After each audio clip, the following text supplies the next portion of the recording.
In Britain's towns and cities, behind closed doors, people are secretly preparing. I'm preparing for a new dark age. I'm preparing for a natural disaster. I'm going to make sure that myself and those around me are prepared for anything. They call themselves preppers, because for them, the end of civilization is coming, and they're prepared for it. Within 10 seconds, you've got to don the mask. If you go too late, you're dead. These are the people spending their entire lives and thousands of pounds preparing for disaster. Are they paranoid and delusional, or is the rest of Britain mad for not joining them? People say to me they don't understand why I am a prepper. I don't understand why you're not.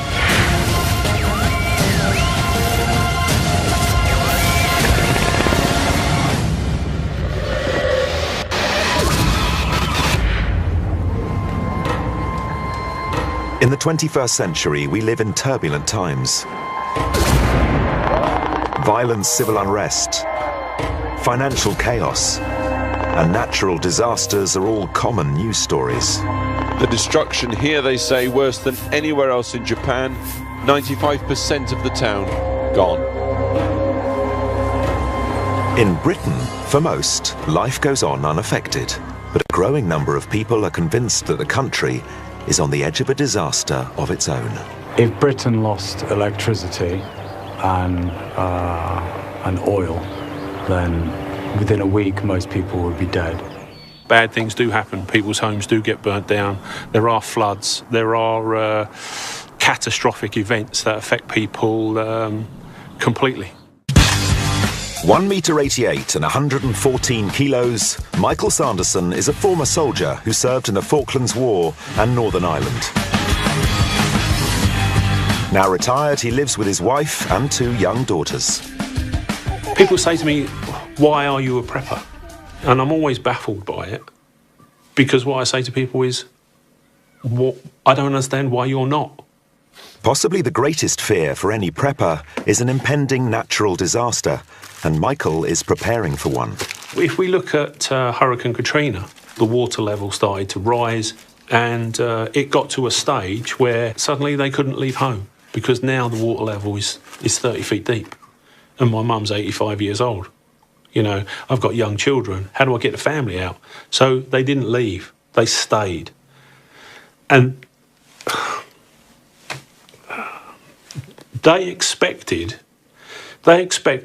somebody to come and save them. And nobody did.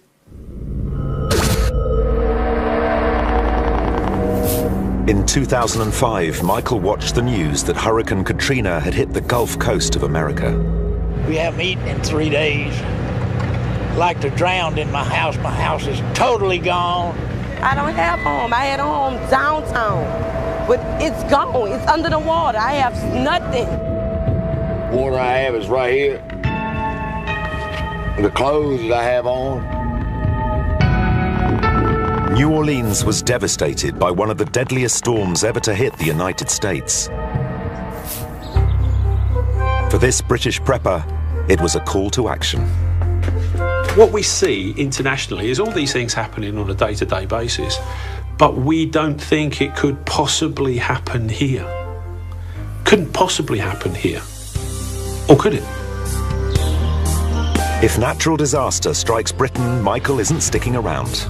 It's what preppers call bugging out, and he keeps a trailer packed, ready to roll 24 hours a day. What we've got here is my bug-out vehicle and bug-out trailer, and it's the provisions for me and my family for a minimum of 3 months. I think what we need as human beings is food, water and somewhere to sleep. And that's pretty much what's in this trailer. One of the hardest decisions you will ever make is, when do you leave? Much better you go too early, because you can come back. If you go too late, you're dead. 1100 hours and Michael is bugging out. Of course, this isn't the actual apocalypse, it's a drill. But in a real emergency, Michael plans to be ready to leave home with his family in just 15 minutes.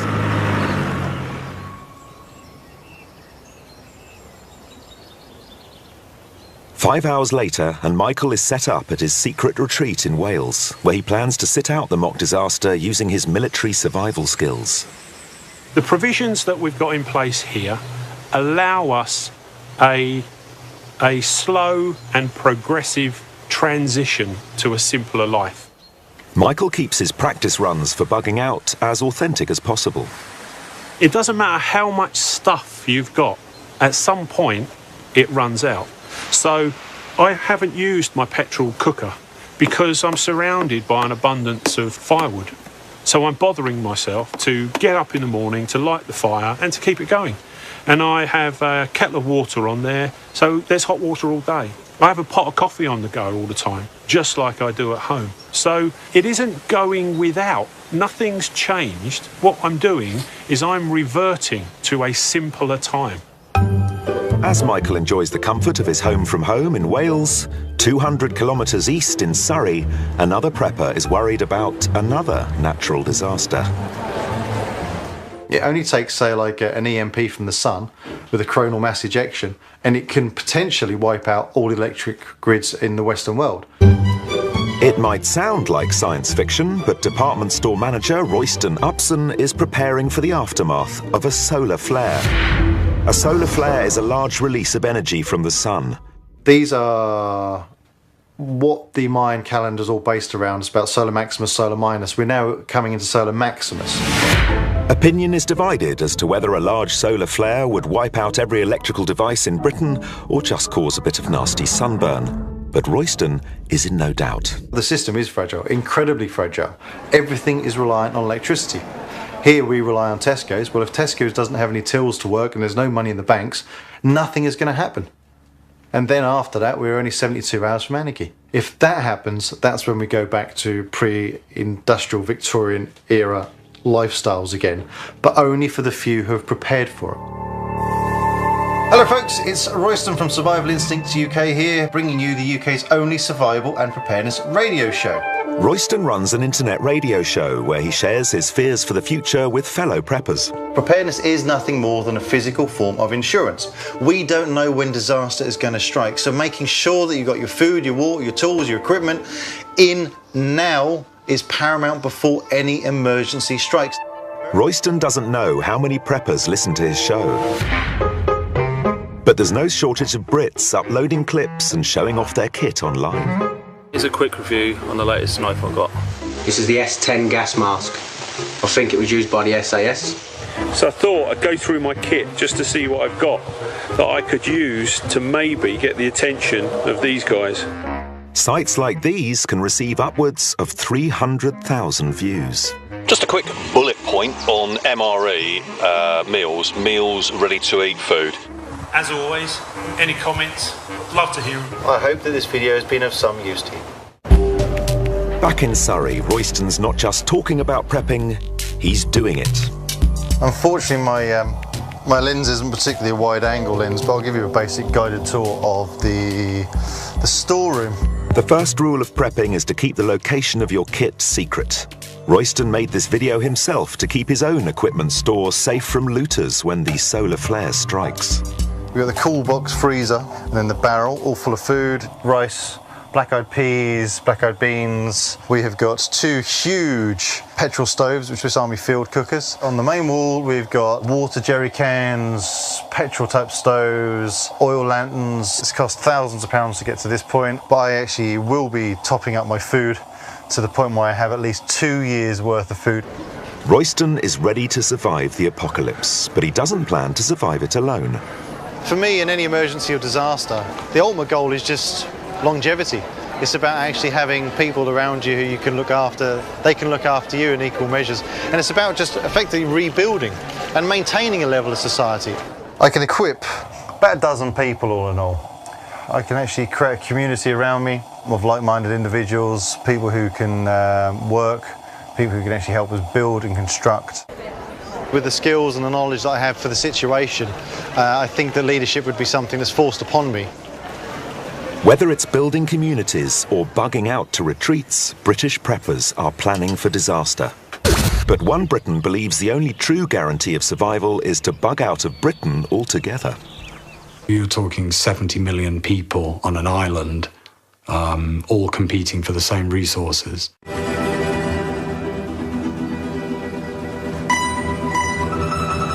Science fiction author Edward O'Toole has left Britain. For the last 14 years, he's been living off the grid, nearly 2,000 kilometres away in a remote corner of Slovakia. Here, he met his wife Renata and started a family. And now, he's preparing them for disaster. The most likely catastrophic situations that we could experience are natural disasters. I think there will be a new dark age, and I want to prep so that my children have a good chance of survival. Back, please. Back.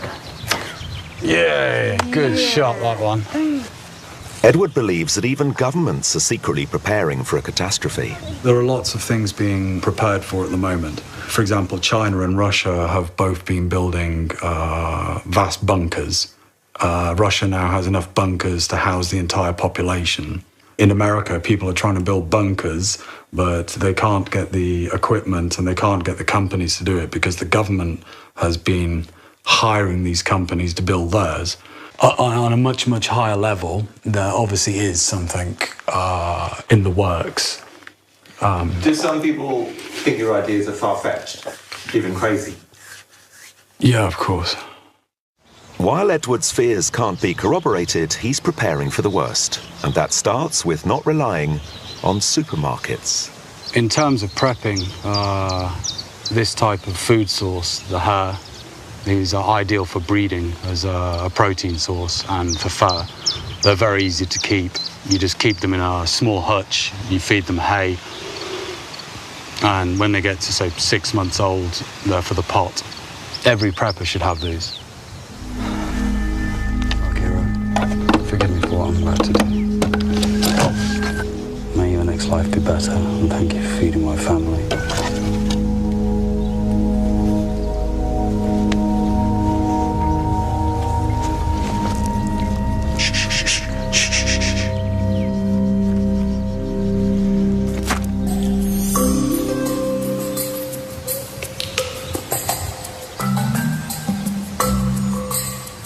No, he's dead.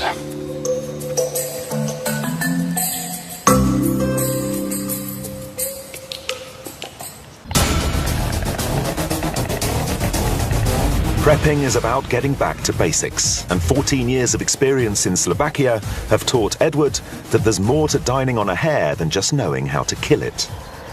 One thing you have to quickly get rid of is being squeamish. Now here, and traditionally in Slovakia and traditionally in England, lungs were a big thing. Lots of people eat the heart. I'm not a fan. I'll throw this to the animals.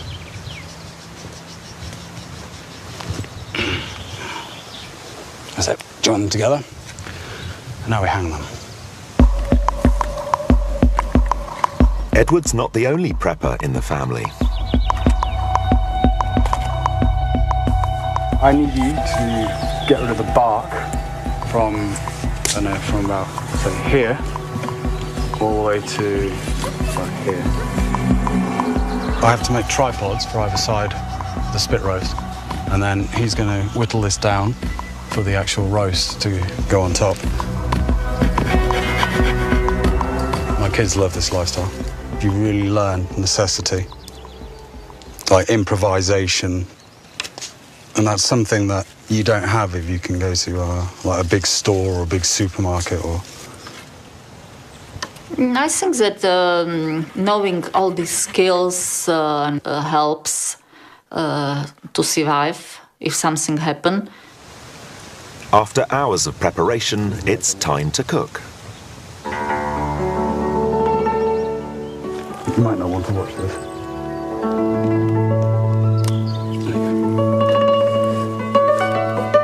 I've probably been preparing since I was about 15, 16 in one form or another. Obviously now I have a family. There are 5 of us. I've got to think about feeding 5 people each day, day after day. You know, I don't want my 5-year-old daughter, like, starving. It's very, very muscly. Who's rabbit sportsman? A high jump champion.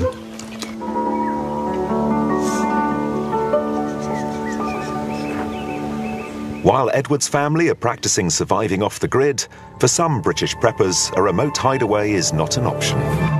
Okay, folks, so urban survival, actually living in a city.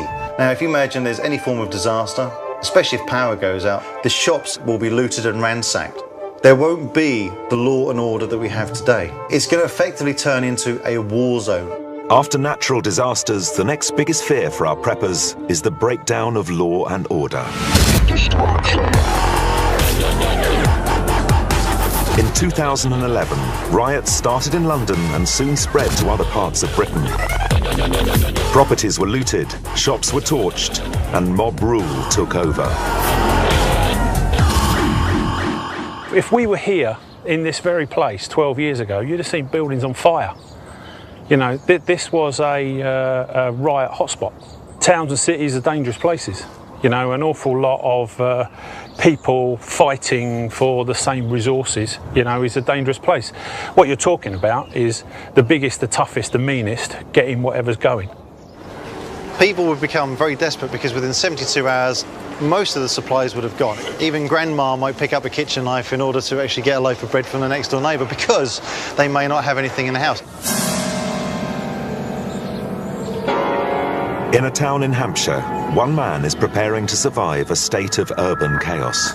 To control any civil unrest, nerve gas, tear gas and type of chemicals might be used to subdue whatever civil unrest there is. So if for some reason I had to clandestinely and stealthily go through that area, I'd want to be protected.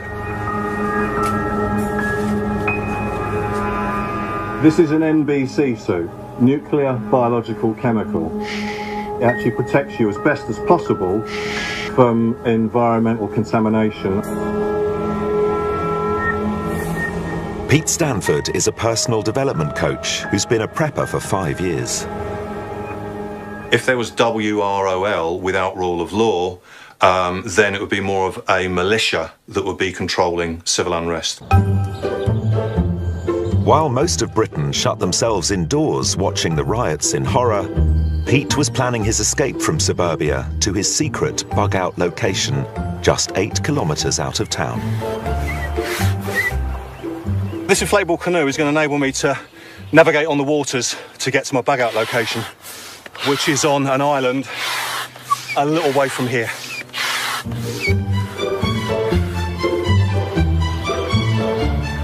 I do a dry run, a sort of practice run, at least every 6 weeks to 2 months, at least. I'm always keeping myself on charge and ready for anything, really. I'm ready to get in now, obviously stepping in backwards. So if it did give, you've still got terra firma to keep hold of.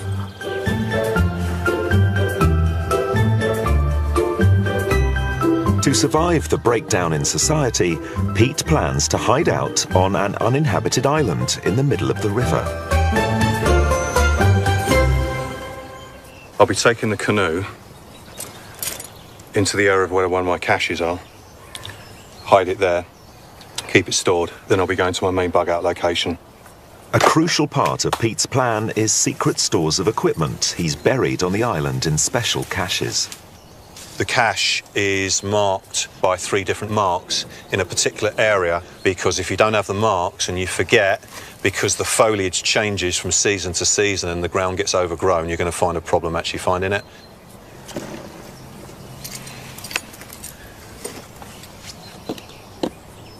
Okay, so extra ground sheet, vitamin tablets, tinned food, wire that I can use for snares, and then in this container, again, I can procure water, boil it up in here, but inside here there's loads of practical items. This box is about survival, basically, and I have another cache site elsewhere, so I don't keep everything in the same place purposely, because if it got sussed or someone was to steal it or I was to lose it, having it spread over the island in different places. So this is one, and I've got 2 others on the island as well. Pete reckons he could survive alone on the island until civil order is restored. There's a lot of natural resources here. Obviously, I've got the water that I can procure and then treat. A lot of the vegetation is edible. And also there's animals that you can hunt as well, as a last resort. I wouldn't do that, wouldn't even attempt to do that leisurely, but as a last resort, then obviously I would have to do that because you need to eat to stay alive. Another question that's often asked is about protein. When it actually comes down to it, folks, it says you're going to have to get your hands dirty. If you want protein, you are going to have to learn how to kill.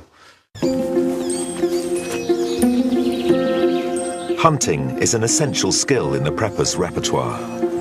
When law and order breaks down, when there is no food in the supermarket, you need access to food, and you also need to know how to get the food. It's not as easy as people think. One reason I live here is the sheer abundance of wild game, boar and deer being the primary sources of meat. In this part of Slovakia, hunting is an important aspect of rural life. Oh, it's deer, yeah, but they're only roe deer.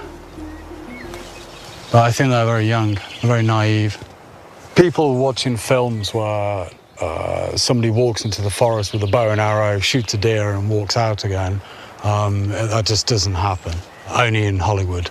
In reality, it's a long, long, slow process. The only way of hunting large game, really, is to sit in one place and wait for the game to come to you.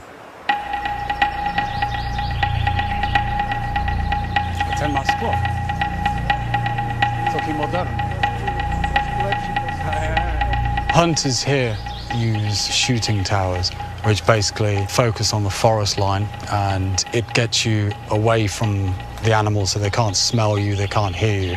And basically you sit and you wait for the animals at dawn or dusk to come out of the tree line, and then you shoot them. My sister-in-law shot one from here. This is where she shot her stag last year. But it took her 20 times sitting here all night waiting. So hunting isn't as easy as people think? God, no. Hunting's a really, really long process. A deer can feed a family like Edward's for up to 6 weeks. Back in Britain, one man has been getting ready for disaster by consuming the local Buckinghamshire wildlife. I've eaten squirrel, rabbit, magpie. I tried once ants' eggs, which is a bit of an acquired taste. Tree surgeon Malcolm Bowler has been collecting weapons for more than 20 years. These are all weapons that I could use for hunting animals in the wild. I've shot rabbits and pigeons and squirrels with these guns quite easily. It will take them out. If you wanted to take something big, you could use a crossbow like this. It is illegal to hunt with crossbows in the UK and with bows, but I suppose in a dire survival situation you could, if you had no choice. To me, prepping is like learning first aid skills. You hope you don't need it, but it's better to be safe than sorry. But if it came to a situation where you had to feed yourself on meat, then you're definitely going to have to take an animal's life. As well as shooting, Malcolm also practices how to trap animals for food. This is a very simple kind of net trap. You've got the crossbar being held down by 2 hooks, and underneath it is a net, and then you've got a string that comes up along to like a counterbalance, and then you've got this dead full weight, which is just what brings the net up in the air. You could catch with this probably something like, in the right areas and right situations, rabbits or squirrels. But if you had a net, a massive net, and a big enough weight, and these was big enough, you could potentially catch anything. And there's your rabbit or whatever caught in your net. That might feed a family for a day, but what about the long term? In Slovakia, Edward's been thinking about the bigger picture. Any survival situation, one thing preppers do need to learn is how many animals you need to take. You have to have a breeding stock for the next year. You have to calculate how many animals and of what type should you take per year. For example, if you have an abundance of 3 to 4 year old bucks, then you will take one of those. You're not going to take a fawn because it could grow up and produce more. You have to be very selective in your culling. The only thing really you need is experience. Practice, practice and experience, because when the proverbial hits the fan, it's too late. You starve. Now, there's been lots of things going on in the world. They're still banging on about the world crisis when it comes to finance. They're still going on about the Eurozone and the Eurozone collapse. We don't know if the financial crisis is going to hit shore. We don't know if hyperinflation is going to hit us. And whilst we've still got money in our pockets to actually buy food in, we need to start doing this now because it is absolutely vital. The effects of hyperinflation can be staggering. In the 1920s, in Germany's Weimar Republic, the currency collapsed. The German mark went from 4.2 marks to the US dollar to 4.2 trillion. Money became worthless. No surprise then that hyperinflation is a worry for these preppers. There's nothing to say that the financial system doesn't collapse, which brings down the Western world as we know it. So how exposed are the big four UK banks to the crisis in the Eurozone? Countries are going further and further into debt. We just keep lending money to Greece and it disappears. We keep lending money, it disappears. No one's actually looking for a solution, and that scares me. Greek MPs have been debating and will soon pass an austerity package that'll slash living standards. In Stockport, Greater Manchester, one family is particularly worried. Noreen and Simon Dillon are preparing their house to be completely self-sufficient for when the British economy nosedives. I do have industrial quantities of pasta and rice and beans and flour's starting to creep onto that as well now. There's a lot of money invested in this room, certainly is. The long-term food storage, which is this higher stuff up here, which can last for 25 years in these cans, that's quite expensive stuff. Everybody has life insurance, everybody has house insurance. I've just gone one step further and I've got myself some food insurance. It's not a hobby, it's actually, this has become a lifestyle. We have our own food that we've grown, we have chickens, we make jams, we make preserves. We wouldn't need to worry. For the Dillon family, self-sufficiency goes a lot further than just food. Their long-term aim is to be able to live completely off-grid. On the roof, there are solar panels, and the house is kitted out with emergency battery-powered lights. Even the loo has one. You lift the toilet seat up, it lights the room up. Why? So I don't miss, because my wife would kill me if I missed. For the Dillons, prepping is a family affair. I think the kids enjoy the dad being a bit eccentric. They enjoy going foraging, they enjoy picking blackberries and eating most of them. You can eat these anyway, if you want. To pick both. You got some gloves and you can pick some nettles. Pick the younger ones. These They're better for you. I do pass my knowledge on to my kids. My two younger children, especially Kaya. Kaya's really receptive. She loves it. How does it make the nettles stop stinging though? It cuts the sting out of it. With thousands of pounds worth of supplies in the cupboard and a nettle omelette on the table, are the Dillons ready for global financial collapse? The food I've got in the food store and the chickens that I've got and the foraging that I do and the garden that I grow out throughout the summer, I could probably keep myself going for about a year.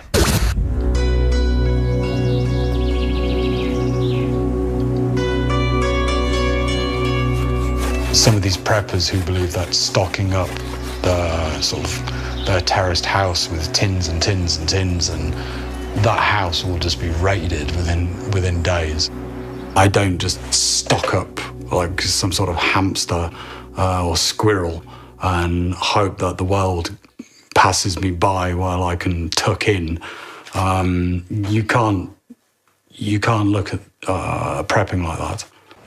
In Slovakia, Edward thinks other preppers should follow his lead and be truly self-sufficient.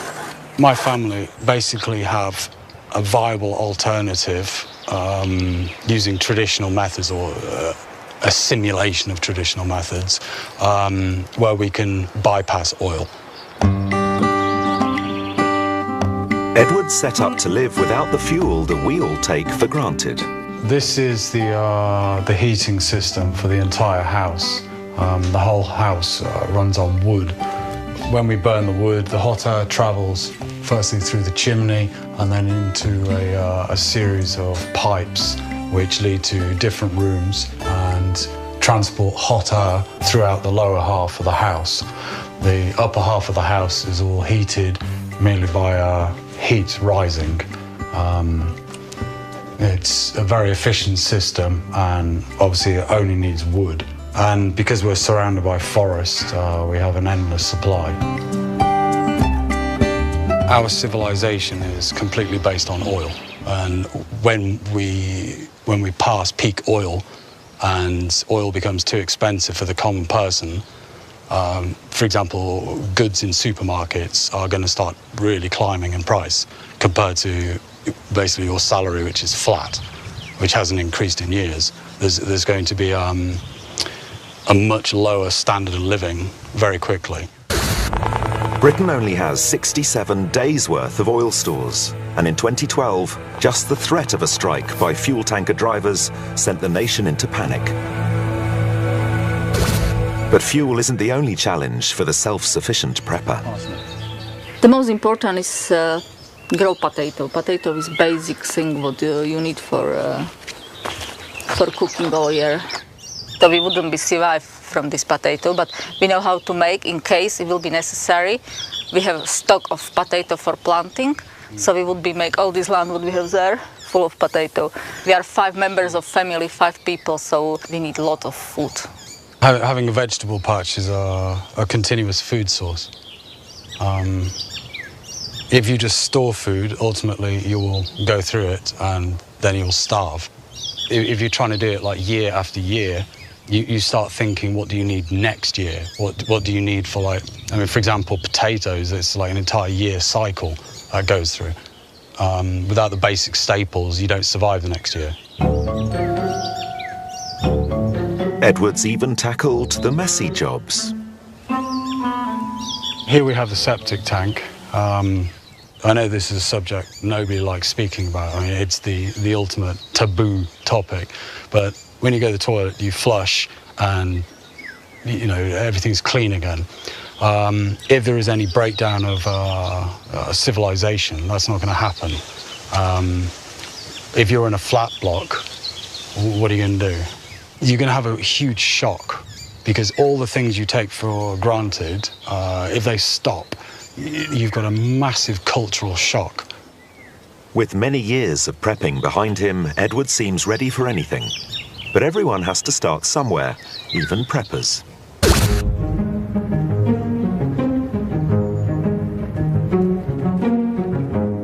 The specific point that I became interested in prepping was in the summer of 2011, just after the riots. I thought, wow, you know, this is really serious. This handful of kids can shut down London. You know, what happens if something really major happens?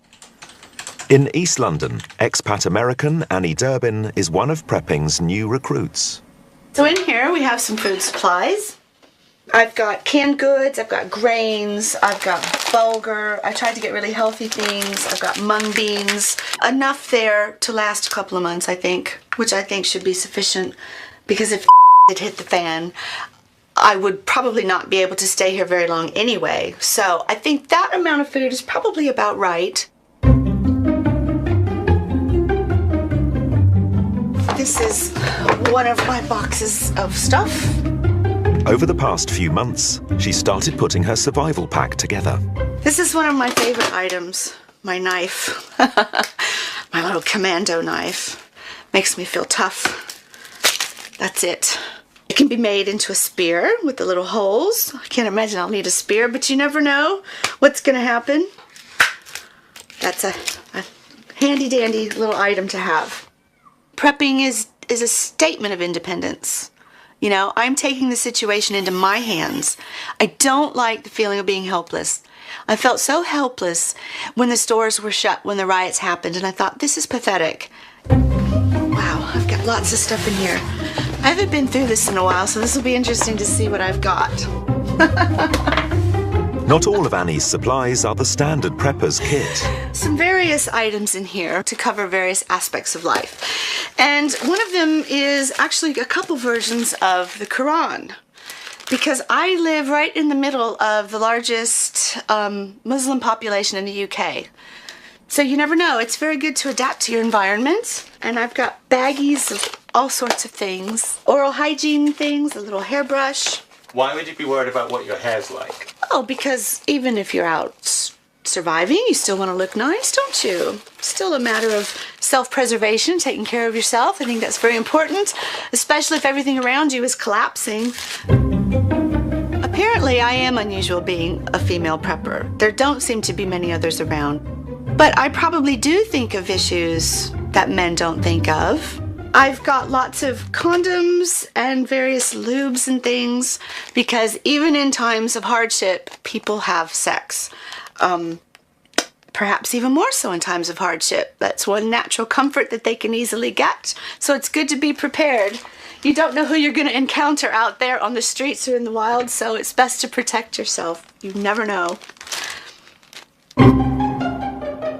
Annie's been thinking about the best way to bug out. A lot of people that I've seen on the internet have a specific backpack with things in there that they can just grab and run.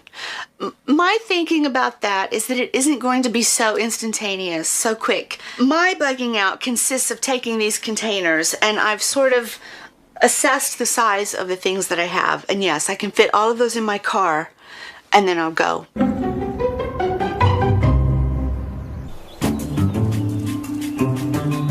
To help her survive if she ever does have to bug out, Annie needs to learn bushcraft skills. So she's come to meet survival expert Royston. You know what this is? It looks like a rabbit to me. It's a big rabbit, it's called a hare. So what we've actually still got here, we've got the kidneys and we've still got the lungs in here as well. Oh yes we do. For me, actually having the skill of knowing how to prepare almost any animal is absolutely vital. This is the bit that most people don't like. Oh, crunch. So what we then do is get your hands in it and it will just start to peel. Can I do that? You certainly can. And what you want to do is literally just pull up and down at the same time. Take it right down as if you just like taking the coat off. Nice and just pull? Don't be scared. Just give it a good yank. I'm not as strong as you. That's it. Just keep going. Just keep going. I was a bit nervous about that. I thought I might get a bit grossed out and queasy, but it really wasn't. It was fine. Here, let me try it. Go. Just literally just snap it, twist, and it'll pull off. There we go. Ta-da. Oh my God, I did it. It's actually vital to pass on knowledge. Too many people think that they should hoard it to themselves, and quite frankly, if you've got the skills and you've got the knowledge, you should be passing it on because there's other generations, there's other people out there who really want to learn what you've got to say. Okay. Spoon. Oh, do I get to? You get the spoon. You know, I thought this was going to be disgusting and that I was going to want to retch. It's actually really good. Wow, I'm impressed. Okay folks, I hope you guys out there are actually exchanging ideas and knowledge when it comes to preparedness. I know I am. Hi guys and gals, it's Pete, Mindwise Man's channel, aka Maverick Outdoors. My little channel has always been about survival. For preppers, one way to improve their skills is to share their knowledge. What I'm going to do with this video, I'm just going to do sort of a lot of bullet points really. This is the spot I've decided to set my little camp up in. Like many others, Mike and Pete demonstrate their latest preps by posting video clips on the internet. Recently I've had requests about my kit. Dry sack there, and then in here is all my food. Their internet videos get hundreds of hits. We know about survival. So it's OOS, out of sight, OOM, out of mind, LNT, leave no trace. Both men have become friends by sharing tips on the internet over the last year. How are you, Pete? Hello, Mike. But today, they're meeting in person for the first time at Michael's bug-out location in Wales. I've got my peak wood-burning stove out. It's a chance to compare preps and see if they have anything to learn from each other. Warm enough to heat my hands up, yeah? Definitely. Brilliant. This is a good place to bug out because of the terrain. Now I've actually come here to see it in person. There's so many different aspects to it that it's not inviting to a casual person that might be just marauding through it for no particular purpose. That's the 36-hour survival kit in there. I say, if this was emergency, well, I'd have to drop and dump everything and just take this with me. 2 alley pegs, poncho, cum basher tarp, which I can shelter under or be on the move. Water filling bag to source some water, and then I've got dry food there, which I can, like noodles to heat up, but I can eat them dry, swig back the water. Food, water, somewhere to sleep, mate. That's a nice little purse. Yeah, it is. That's the one I got given. Oh, right. That's the proper Maxpedition. This is the Yeah, that's the one that's come from the US. Pete's got some funky kit, you know. There were a couple of bits and pieces that he showed me that I have similar things. Just over the top. Central, that, yeah? That was good. I was impressed with Michael's weaponry, considering in the UK there are very strict laws and regulations. So you have to be careful in the area that you practice your skills. Yeah. Central, but low. They're dangerous skills in the wrong hands, but we would use them for target practice, but also, if push comes to shove as a last resort, you can use those skills to feed yourself. Considering you never used it before, mate, you're doing brilliantly. Yeah, right. Proof that prepping skills can always be sharpened up, but there's a serious side to this target practice.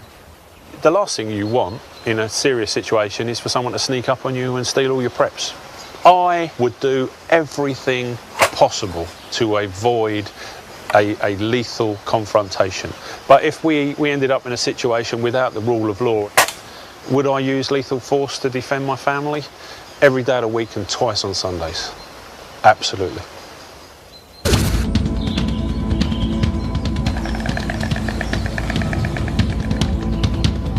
In Slovakia, Edward is also passing on his knowledge of weaponry. What we can do today Shoot it right away. is you can do it by try kneeling. Let me load it for you. Okay. Kneel down, finger off trigger.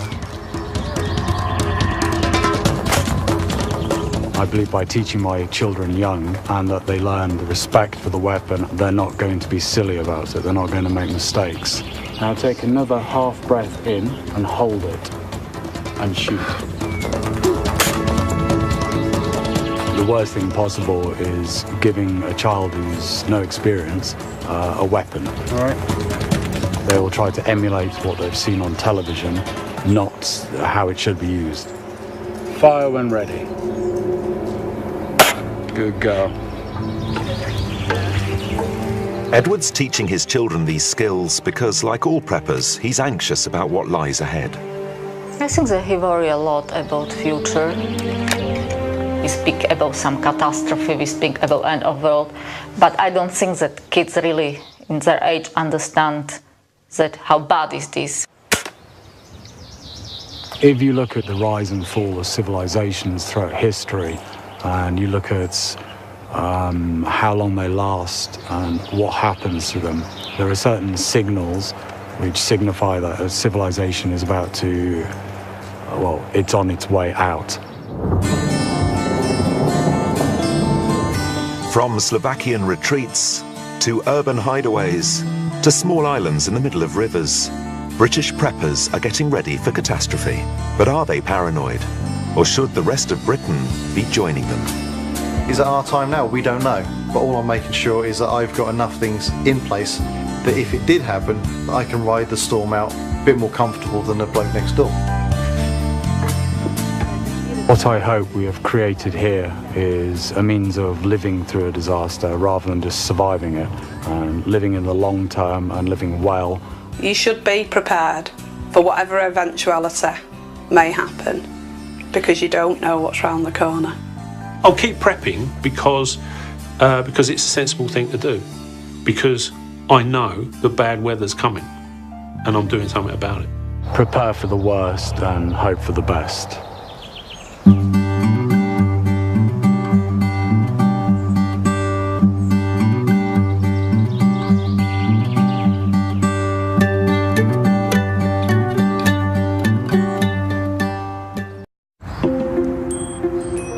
In Britain's towns and cities, behind closed doors, people are secretly preparing.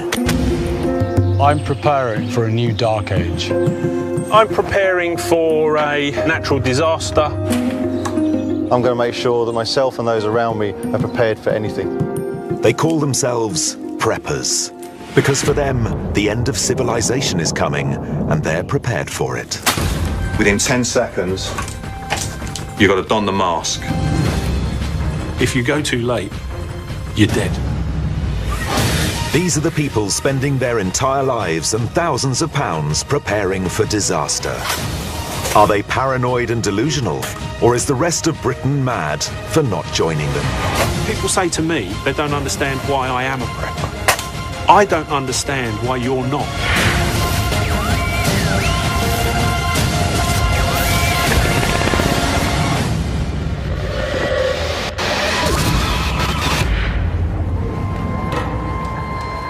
In the 21st century, we live in turbulent times. Violent civil unrest, financial chaos, and natural disasters are all common news stories. The destruction here, they say, worse than anywhere else in Japan. 95% of the town gone. In Britain, for most, life goes on unaffected, but a growing number of people are convinced that the country is on the edge of a disaster of its own. If Britain lost electricity and oil, then within a week most people would be dead. Bad things do happen. People's homes do get burnt down. There are floods. There are catastrophic events that affect people completely. 1 metre 88 and 114 kilos, Michael Sanderson is a former soldier who served in the Falklands War and Northern Ireland. Now retired, he lives with his wife and 2 young daughters. People say to me, why are you a prepper? And I'm always baffled by it, because what I say to people is, I don't understand why you're not. Possibly the greatest fear for any prepper is an impending natural disaster, and Michael is preparing for one. If we look at Hurricane Katrina, the water level started to rise, and it got to a stage where suddenly they couldn't leave home, because now the water level is 30 feet deep, and my mum's 85 years old. You know, I've got young children. How do I get the family out? So they didn't leave. They stayed. And they expected somebody to come and save them. And nobody did.